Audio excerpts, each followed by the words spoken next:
Welcome back to another inspiring episode of the English Hour.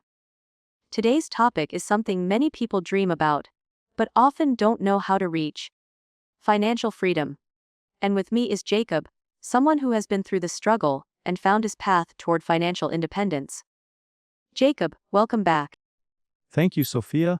It's always a pleasure being here, and I'm excited about this topic. It's so important and yet so misunderstood. Absolutely. Let's start simple. What does financial freedom mean to you? Great question. For me, financial freedom means having enough income to cover your living expenses without having to actively work. It's about choosing how you spend your time instead of trading time for money. So it's not necessarily being rich. Exactly. It's not about driving a Lamborghini or living in a mansion. It's about security, peace of mind, and the ability to make decisions based on what you value, not based on money. That makes so much sense. Now, can you walk us through your own journey? What were some of the first steps you took? Sure, it started with mindset. I realized I was living paycheck to paycheck, like most people. So I started reading books, listening to podcasts, and learning everything I could about personal finance. One of the first steps was tracking my expenses and creating a budget. That sounds like a wake-up call. What did you discover when you started tracking your expenses? Oh, I was shocked. I realized I was spending hundreds a month on things I didn't even remember: subscriptions, eating out, impulse shopping. Once I saw the numbers, it gave me power to make changes. That's powerful. So budgeting was your first tool. Yes, budgeting and then setting financial goals. I started by saving a small emergency fund of $1 at first. Then I worked on paying off high interest debt. Let's talk about that for a second. Debt. So many people are buried in it. How do you suggest they start digging out? The first thing is to stop adding more debt. That means pausing credit card use. Then list all your debts from smallest to largest or by interest rate.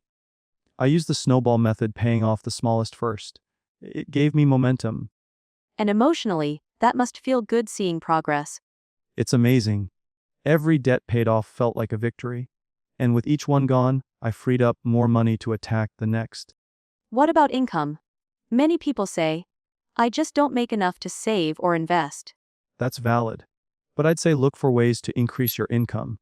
I started freelancing on the side, doing things like writing, editing, even pet sitting.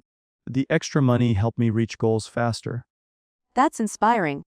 So it's about being proactive, cutting unnecessary expenses, and looking for ways to earn more. Exactly. And then once you have some breathing room, it's about investing. That's the long game. Okay, let's dive into that. Investing can be intimidating. How did you get started? Very cautiously. I opened a Roth IRA and started investing in index funds. I didn't try to time the market. I just put in a little bit every month. That sounds simple enough. Did you have to learn a lot of financial jargon? A little. But you don't need to be an expert. Books like The Simple Path to Wealth by J.L. Collins helped me understand the basics.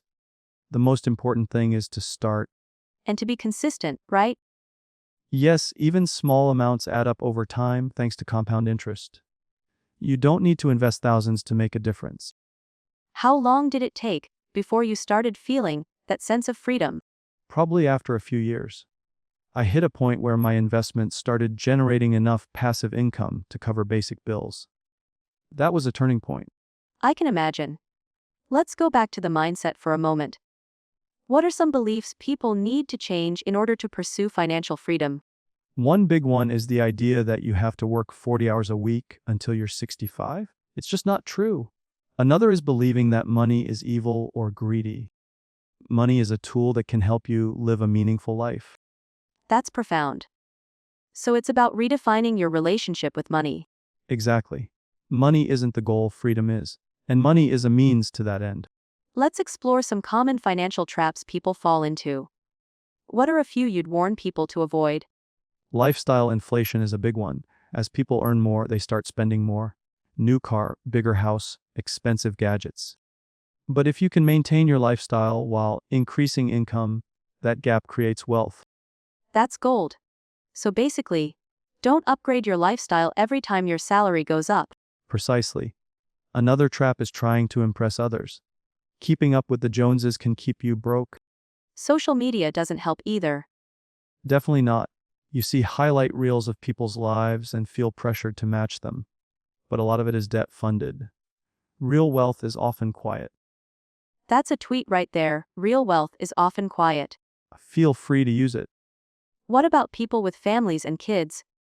How do you balance saving and investing with daily expenses? It's tough, but it's doable. Involve the family in financial decisions. Make it a team effort. Also, focus on value, not just price. Cooking at home, free outdoor activities, second-hand clothes all add up. And you're teaching your kids valuable lessons along the way. Exactly. Financial literacy should start at home. Jacob, this is already such a rich conversation. Let's dig into more specific strategies next. Like sinking funds, passive income ideas, and FIRE. Are you up for that? I'm all in. Let's go deep. Alright, let's start with sinking funds. What are they, and how do they work? Sinking funds are savings set aside for a specific future expense. Think of them like little buckets. For example, if you know you'll need new tires in 6 months, you set aside money each month just for that. It prevents you from going into debt when that need arises. So it's like budgeting forward. Planning for expenses you know are coming. Exactly. I have sinking funds for car maintenance, gifts, travel, even vet bills. It smooths out the financial bumps and makes big expenses less stressful. That sounds so practical. Now, let's switch gears to passive income. What are some of your favorite passive income streams? Great topic. I started with dividend, paying stocks, and then got into digital products. I created an ebook and a few online courses. They took time to make, but now they generate income with minimal effort. That's amazing. What kind of courses did you take? I made a course on budgeting basics and another on freelance writing.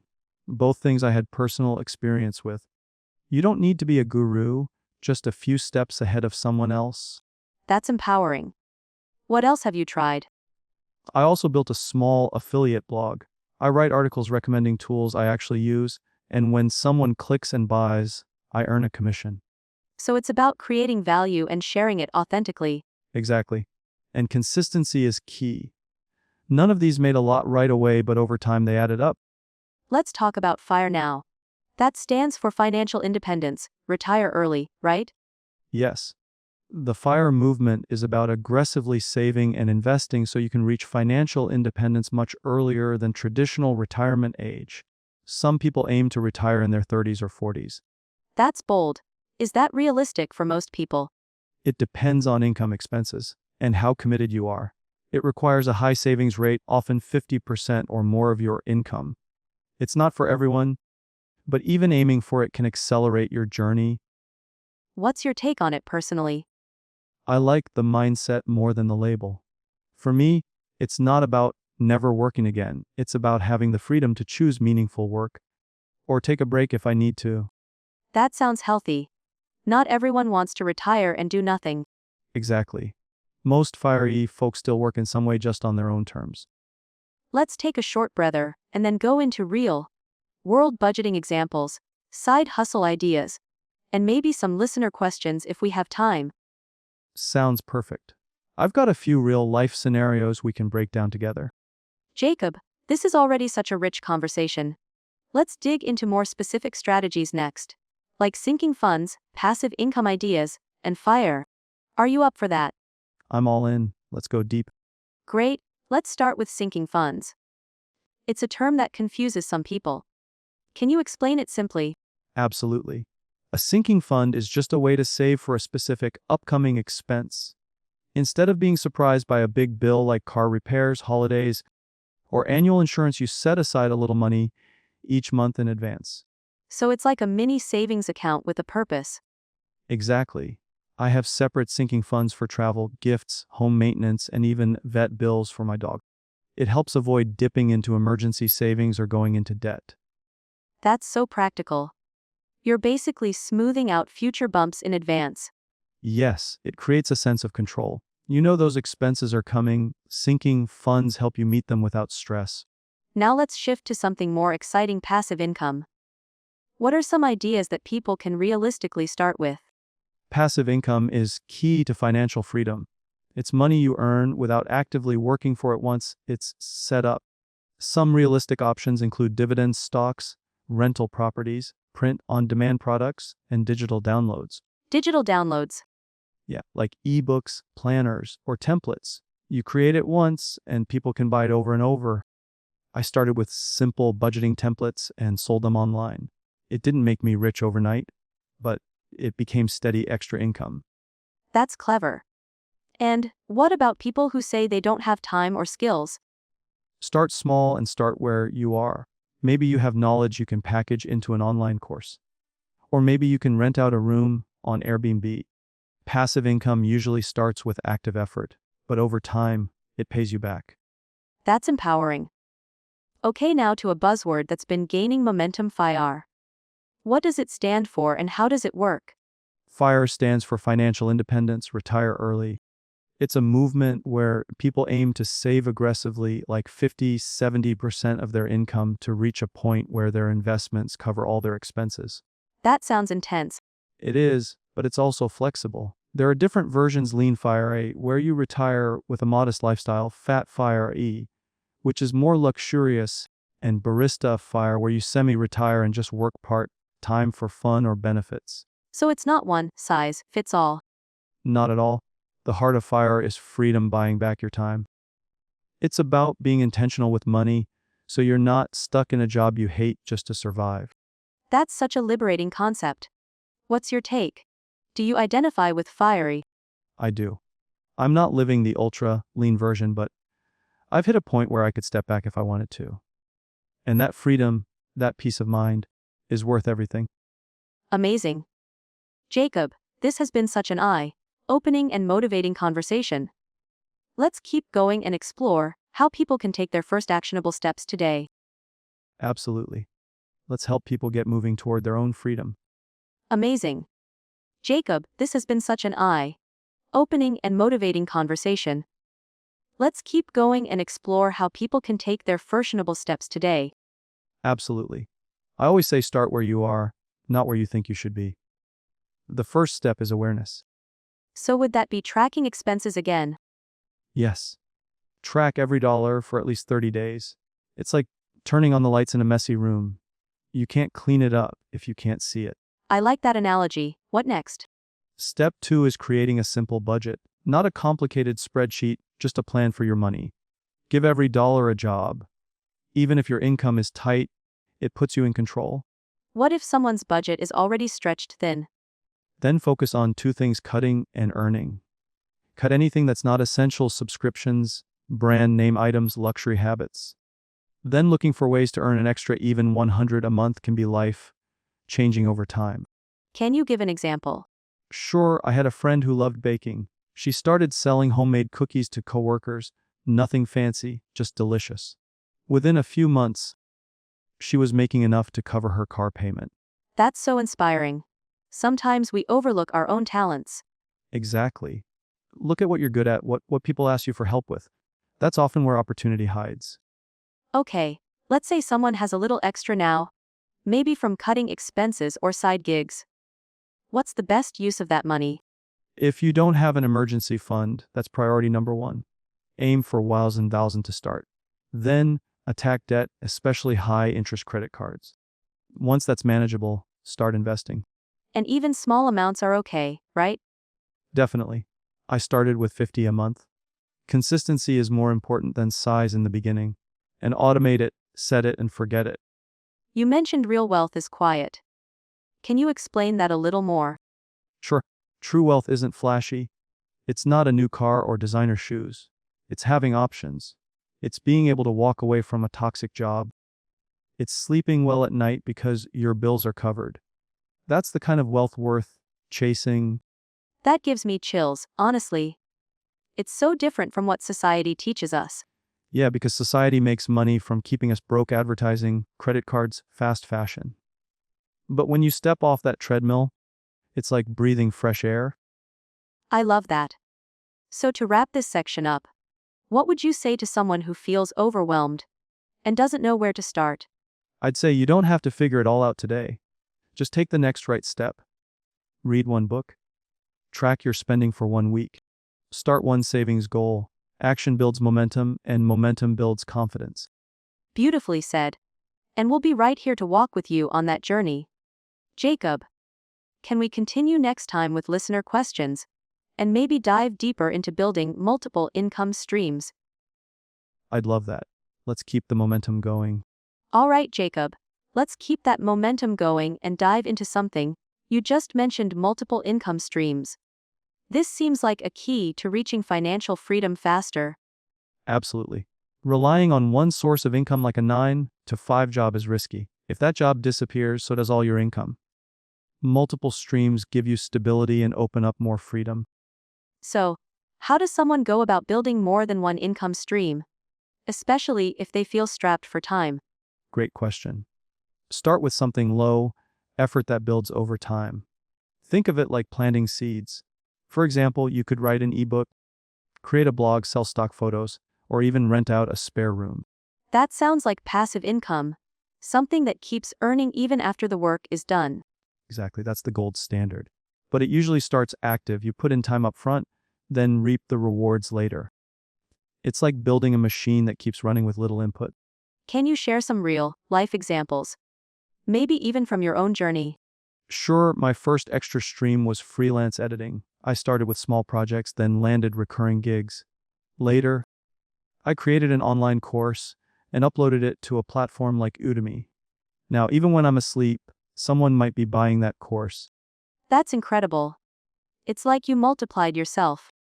That's the idea. One effort has multiple payoffs. Another example, I have a friend who reviews tech gadgets on YouTube.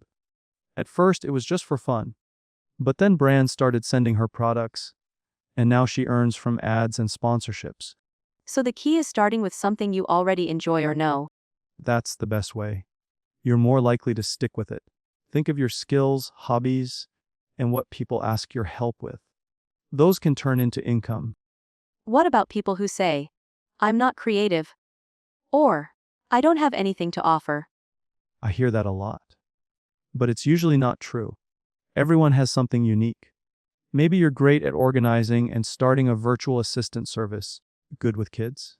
Offer tutoring, like pets, try dog walking. The opportunities are endless. I love this energy. It's really about shifting your mindset, isn't it? Instead of thinking, I can't, ask, how can I? That question opens doors. And once someone gets one extra stream going, do you recommend adding more? Not right away. Focus on building one stream until it's steady. Then you can start layering. You don't want to burn out. It's not about doing everything. It's about doing a few things really well. That makes sense. So start small, stay consistent, then expand. You got it. And don't forget, income streams don't have to be glamorous. Renting out tools, selling digital planners, flipping thrift stores finds those are all valid and profitable. I've heard of people making thousands just selling printable planners on Etsy. Yep. Digital products are huge. You create them once and sell them forever. Minimal overhead, zero shipping, and they're scalable. What about investing as an income stream? Definitely. Once you have some capital, investing becomes your employee. Dividend stocks, real estate, peer-to-peer lending can all generate passive income. Let's dig into one of those. How does someone get started with dividend stocks? Start with a brokerage account and look for companies with a strong track record of paying dividends. There are even ETFs focused on dividends. Reinvest the dividends at first to grow your portfolio. Then later you can collect them as income. It sounds doable, especially if you automate it. That's the beauty of it. Set it up once, then let time and compound interest do their thing. So we're talking about a combination of active side hustles and long-term passive strategies. Exactly. Active builds income, passive keeps it growing. Together, they form a powerful engine toward freedom. I can feel that engine revving up right now. Jacob, can we talk next about the mindset challenges that come with growing your income, like imposter syndrome, fear of failure, and time management? Oh yes, those are huge. Let's dive into them. I've battled all three. All right, Jacob, you said you've battled mindset challenges yourself. Let's talk about the big first, imposter syndrome. So many people feel like they're not good enough or qualified to offer something. Did you ever feel that way? All 100%. When I first started freelancing, I kept thinking, who am I to charge money for this? Even after good reviews, I'd still feel like a fraud. That voice in your head gets loud when you step out of your comfort zone. So, how did you quiet that voice? By taking action anyway, I realized that waiting to feel ready would keep me stuck forever. Confidence doesn't come before action, it comes from action. You do the work, you get feedback, and you grow. That's such a powerful reminder. So, if someone's waiting for a certification or some kind of permission, they might be stuck in that trap. Exactly. Most of the time, you don't need to be the best, you just need to be one step ahead of the person you're helping. That's enough to add value. I love that. You don't need to be an expert, just experienced enough to guide someone else. Right? And the more you do, the more confident you become. The trick is to start small and don't compare your beginning to someone else's middle. Okay, next challenge is fear of failure. That one feels huge, especially when money or reputation is involved. Yep, fear of failure holds a lot of people hostage. But here's the thing, failure is feedback. It's not the end, it's information. Some of my biggest wins came after I messed something up. So instead of avoiding failure, we should sort of welcome it. Absolutely. If you're not failing at something now and then, you're probably not trying anything new, and failure teaches faster than success ever could. How do you personally bounce back when something flops? I give myself 24 hours to feel bad. I'll pout, I'll vent, maybe even binge watch something. But after that, it's back to asking, what can I learn from this? That mindset turns a setback into fuel. I like that, giving yourself a deadline to feel bad, then flipping the switch. It works, and you build resilience over time. The more you bounce back, the stronger that muscle gets. Okay, one more big challenge: time management. People say, I don't have time for a side hustle. Or, I'm too busy to start something new. What do you say to that? I say, show me your screen time. Most people aren't out of time, they're out of focus. If you can find just 30 minutes a day and use it with purpose, you can build something meaningful. That's a wake-up call. We all have 24 hours, right? Exactly. It's not about being busy, it's about priorities. I started my first side hustle while working full-time and studying at night. I used lunch breaks, early mornings, and weekends. It wasn't easy, but it was worth it. And I guess once you start seeing results, it becomes easier to protect that time. Yes, when you see that $50 gig or that first affiliate sale, something clicks, you realize this hour of effort is buying me freedom. That's powerful. So, to sum it up, push past imposter syndrome by taking action, treat failure as a lesson, and protect your time like it's gold. That's it. Mindset isn't just part of the game, it is the game. Once you win there, the rest follows. This is so inspiring, Jacob. I think our listeners are starting to believe that financial freedom might actually be within reach. That's the goal. It starts with belief, backed by action. Jacob, let's get into something very actionable. A lot of our listeners are asking, what can I actually do each day to build toward financial freedom? What are the daily habits that make a difference? I love this question because freedom isn't built in one giant leap, it's built in small, consistent steps. I break it down into 3 core routines: mindset, money, and momentum. I like those 3 M's. Let's start with mindset.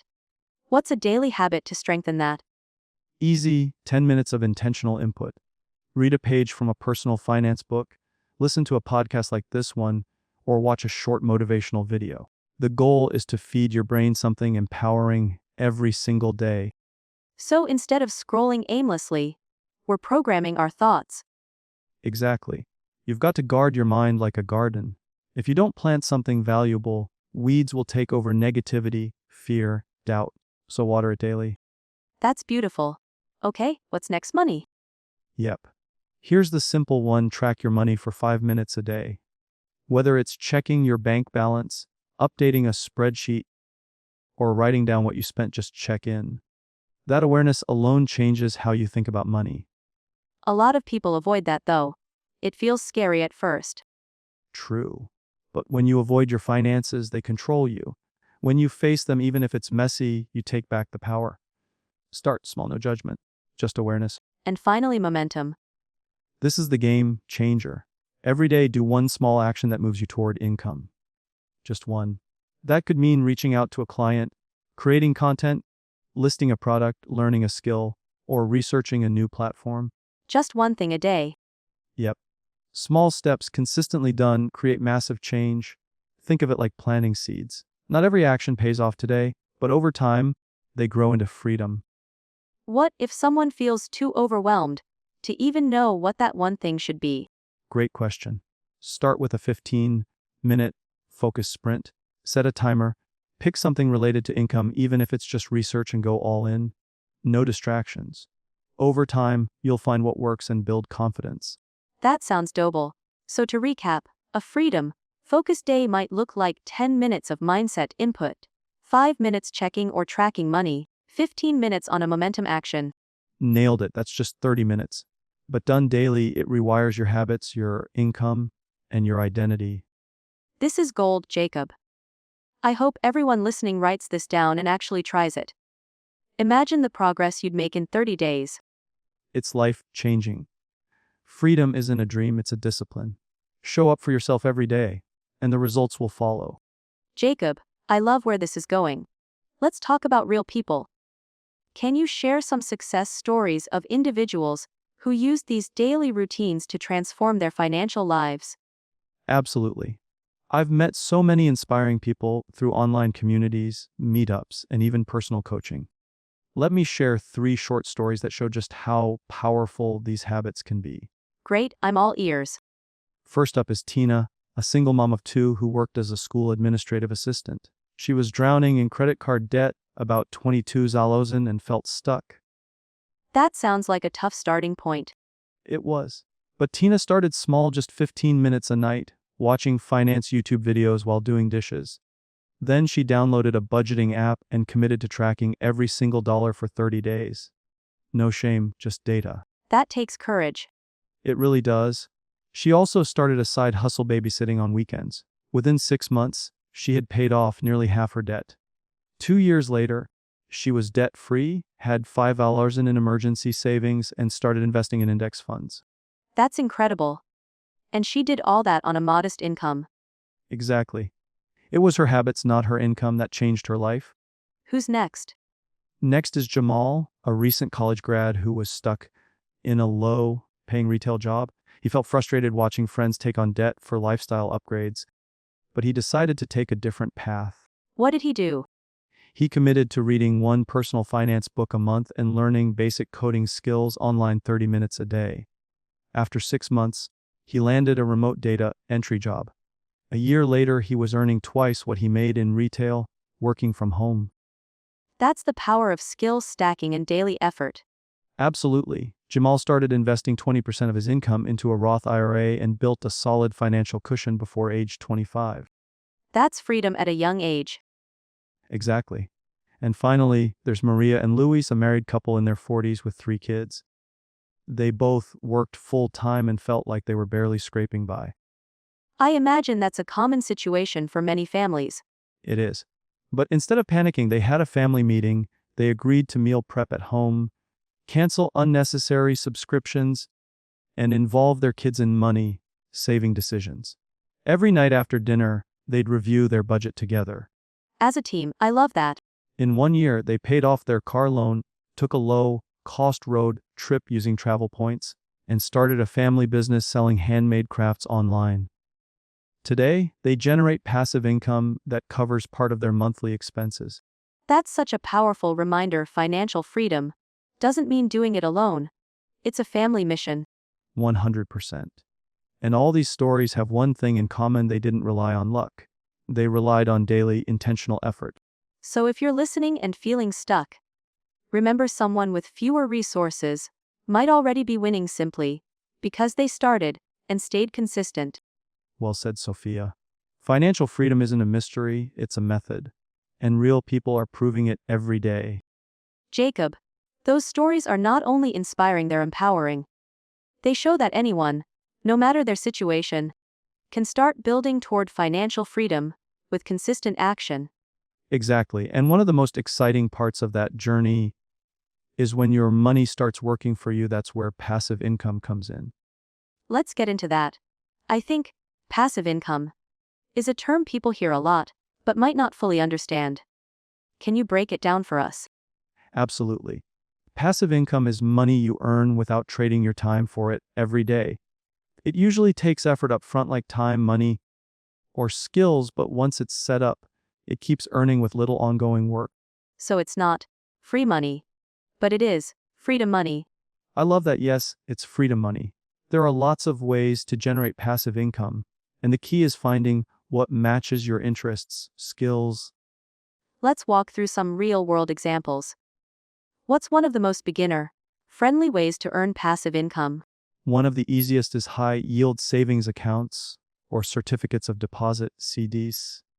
The returns aren't huge, but it's a safe place to start. You earn interest passively just for letting your money sit there. So even just saving smartly can be passive income. Exactly. Next up, dividend stocks and index funds. When you invest in these, some companies pay out profits regularly as dividends. You reinvest those or cash them out of your income without you doing anything after the investment. That's what you meant earlier with your Roth IRA. Yes, I invest mostly in index funds that track the market. It's not flashy, but it builds wealth steadily. Then there's rental income, buying property and renting it out. That one sounds like more work up front. It can be, especially if you're managing tenants. But if you hire a property manager or use platforms like Airbnb, it becomes more passive. You need to run the numbers and treat it like a business. What about digital income streams? Great question. Creating online courses, writing ebooks, or even starting a YouTube channel or blog can become passive over time. You make the content once, and it keeps earning through ads, sales, or affiliate links. So if someone's good at teaching, writing, or even storytelling, they can turn that into income. Absolutely. One of my friends earns passive income every month from a 9 of ebook she wrote 3 years ago about meal prepping for busy families. It's niche, but it works. That's amazing. Are there any other creative ideas? Sure, peer-to-peer lending, selling stock photos, vending machines, laundromats, even car sharing platforms like Turo. Passive income can come from so many places if you think a little outside the box. It sounds like the possibilities are wide open. You just need to match your strengths and resources to the opportunity. That's right, and don't try them all at once. Pick one, start small, and learn as you go. Such valuable insight. Let's keep this momentum going. Coming up next, can we talk about the FIRE movement and how it ties into everything we've been discussing? Yes, let's light that fire. Jacob, thank you so much for sharing all this wisdom today, from shifting your mindset to building daily habits, exploring passive income, and lighting that fire. This has been such a powerful conversation. Thank you, Sophia. I always enjoy our chats, and I hope this episode helps people feel a little more in control of their financial journey. Absolutely. And to our listeners, if you found this episode helpful, don't forget to like, share, and subscribe to the English Hour. Your support helps us keep bringing inspiring stories and practical tips your way. And if you know someone who's trying to get their finances on track, send this episode their way. It might be just what they need. Until next time, stay curious, stay motivated, and keep moving toward your version of freedom. See you next time, everyone.